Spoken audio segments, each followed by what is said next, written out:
So we heard that alarming statistic that 38% of people between the ages of 12 and 19 are pre-diabetic. We heard about the study that linked a 10% increase in the proportion of processed foods in the diet, increasing obesity in children.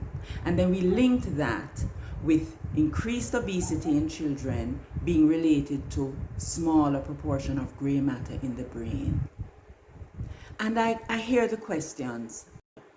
It's normal to eat processed foods. It's difficult to do otherwise. What is it? Am I a lazy parent? Am I weak? No. Here's why it's difficult. It's the result of a strategic, intentional plan. Back in the 80s, when the big tobacco companies started losing revenue because they were coming under increasing pressure from the regulators, they said, we've got to shore up our revenues and our profits.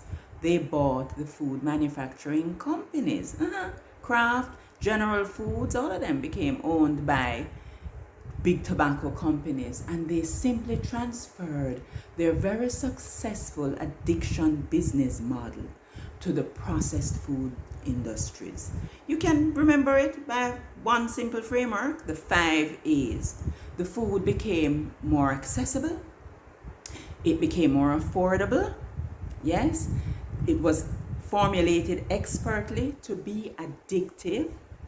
They started advertising widely, spending as much money or perhaps even more on marketing campaigns than on product development. And they started targeting their consumers from as young as possible. Don't believe me? Watch cartoons with your kids one Saturday morning. Write down all the ads that you see. What are they advertising?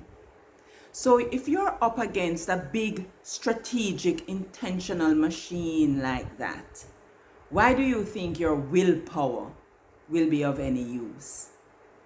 It calls for an entirely different strategy. It has 3 prongs. Information, you've got to know what's real food and what's not. Yes, clarification is needed. Then you've got to have community. You have to be around people who want to live the way you do. And then you've got to have skills and tools. There is a way. Parents, let's start to parent and save our children. The food they consume is very, very important.